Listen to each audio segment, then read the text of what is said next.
Et cet invité, c'est Jordi Bouanchot, le président des jeunes agriculteurs de Vendée. Bonjour Jordi. Bonjour Caroline. Bienvenue sur le plateau de la matinale. L'idée, c'était de vous faire venir pour expliquer un petit peu l'influenza aviaire. On en parle beaucoup, notamment dans les journaux, sur TV Vendée. Essayer de comprendre un petit peu ce qui est en train de se passer. C'est une crise que traverse l'ensemble des éleveurs, c'est ça, de volailles du département. Ah oui, une crise inédite qui touche tous les éleveurs de volailles et surtout toute catégorie de volailles confondues, que ce soit du poulet, de la dinde, du canard. Donc voilà, aujourd'hui la grosse problématique, c'est d'abord de gérer l'urgence, gérer la crise et puis d'essayer de répondre à tous les agriculteurs pour ensuite pouvoir passer le plus rapidement possible à autre chose et recommencer à produire.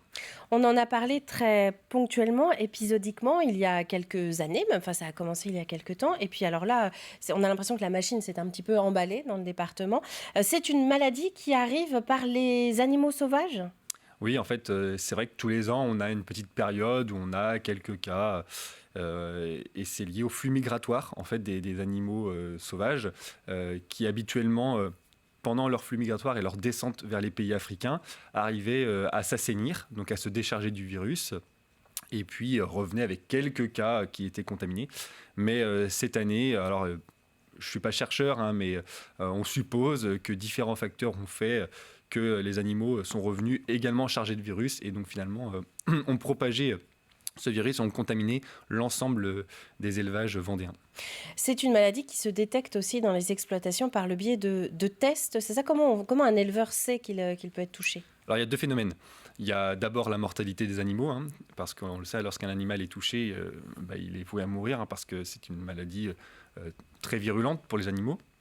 Donc d'une, la mortalité, et puis deux, en effet, il y a la possibilité de faire des écouvillons, un petit peu comme, si je puis dire, le Covid. Donc c'est avec des cotons-tiges, et puis c'est là qu'on envoie dans un laboratoire, et on se rend compte si l'animal est porteur ou pas du virus de l'influenza aviaire. Et alors là, et c'est aussi pour ça qu'on vous a demandé de venir, c'est essayer de comprendre la machine en fait qui se met en route. Une fois qu'on a détecté cette maladie au sein d'un élevage, qu'est-ce qui se passe ? Alors une fois qu'on a détecté la maladie, de toute façon, comme on peut dire, le bâtiment est infecté, donc on ne peut pas le valoriser. Ce serait trop dangereux de transformer et de transporter surtout des animaux contaminés, parce que le risque est de contaminer après l'ensemble des autres bâtiments présents sur la voie de transport. Donc là, il faut dépeupler, ce qu'on appelle le dépeuplement des bâtiments.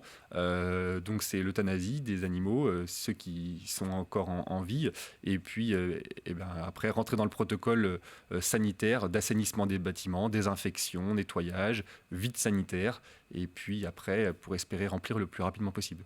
Donc ça veut dire qu'un éleveur, à partir du moment où il apprend par le biais de résultats ou d'observations, comme vous disiez, de mortalité dans ces bâtiments, une fois qu'il a la preuve que l'influenza est arrivée sur son exploitation, il faut qu'il se sépare de tout son cheptel. C'est ça. Alors c'est vrai que pour un agriculteur, avant tout, la plus grosse partie à gérer, je pense que c'est le stress, c'est l'humain, c'est le psychologique, parce que on est éleveur. Si on fait ce métier, c'est parce qu'on aime nos animaux. On est au contact de nos animaux tous les jours, donc se rendre compte visuellement que d'un seul coup, on peut avoir jusqu'à 50, 100, 200 morts par jour. Psychologiquement, c'est très dur pour un agriculteur.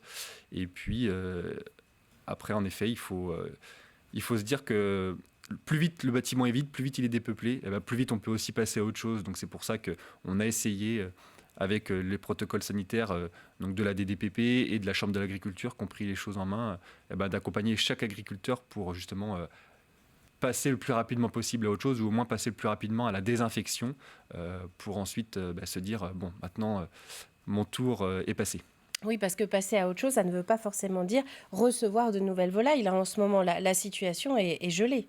La situation est gelée, tout le département est en zone de protection, donc pour le moment, il faut simplement attendre que la propagation du virus s'atténue, et puis qu'ensuite on ait un vide sanitaire entre guillemets complet du département, pour ensuite repartir sur de bonnes bases. Parce que le risque de remplir trop tôt, c'est que finalement on continue la propagation. Pourquoi ? Parce que un bâtiment d'élevage de volailles nécessite beaucoup d'intervention. Déjà l'éleveur en lui-même, qui intervient tous les jours, qui rentre et qui sort du bâtiment. Et on a des règles de biosécurité très strictes.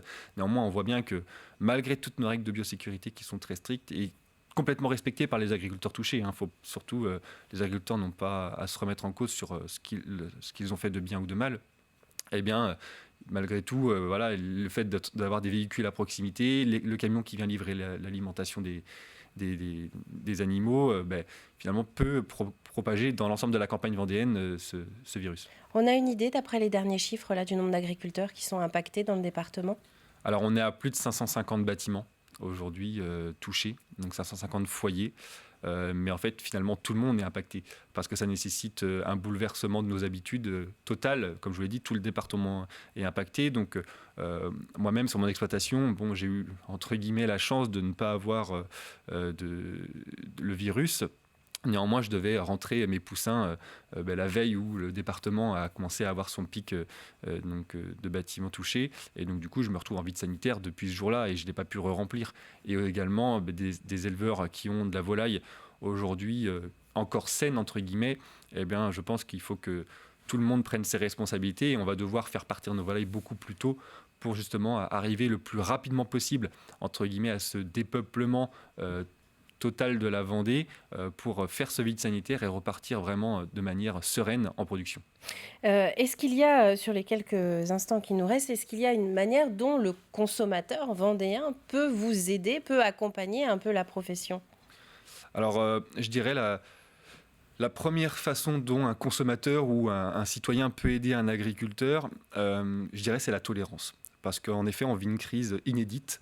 Même pour nous, agriculteurs, c'est très compliqué. On a des accompagnements à travers, donc je vous l'ai dit, les services de la DDPP et de la préfecture qui ont été vraiment d'un très gros soutien, qui ont fait un travail exemplaire. Mais même eux, avec cette crise inédite, il a fallu s'adapter avec la Chambre d'agriculture. Donc il est vrai que des fois, avoir de la mortalité assez importante dans les bâtiments, ça peut engendrer quelques nuisances au niveau des odeurs, des fois de la vue. Et donc un petit peu de tolérance le temps de gérer cette crise. D'assainir la situation. Après, le plus gros soutien, je dirais, c'est le respect aussi des règles. C'est-à-dire confiner les volailles aussi dans les basses-cours des particuliers. Parce que de la volaille à l'extérieur, ça attire les oiseaux migrateurs, ça a des risques de propagation encore plus du virus. Et puis surtout, ça protégera aussi les animaux des concitoyens. Et puis, troisième moyen de soutenir un petit peu les agriculteurs, c'est la bienveillance. La bienveillance, parce que je pense que dans cette crise inédite, comme je vous l'ai dit, les agriculteurs, psychologiquement, c'est compliqué. Donc des fois, un simple petit coup de téléphone à un voisin, un ami, agriculteur, éleveur de volailles, ça peut réconforter énormément, ça peut faire du bien. Eh bien, merci d'être venu sur le plateau de la matinale Jordi Boinchot pour ce petit point. Il y a encore beaucoup de choses à dire, notamment savoir, ne serait-ce que dans les rayons également, si on pourra continuer à soutenir la filière vendéenne. Ce sera l'occasion de revenir pour faire un deuxième épisode sur ce dossier qui n'est pas prêt d'être refermé. Il y a encore beaucoup de suites à suivre. Merci à vous.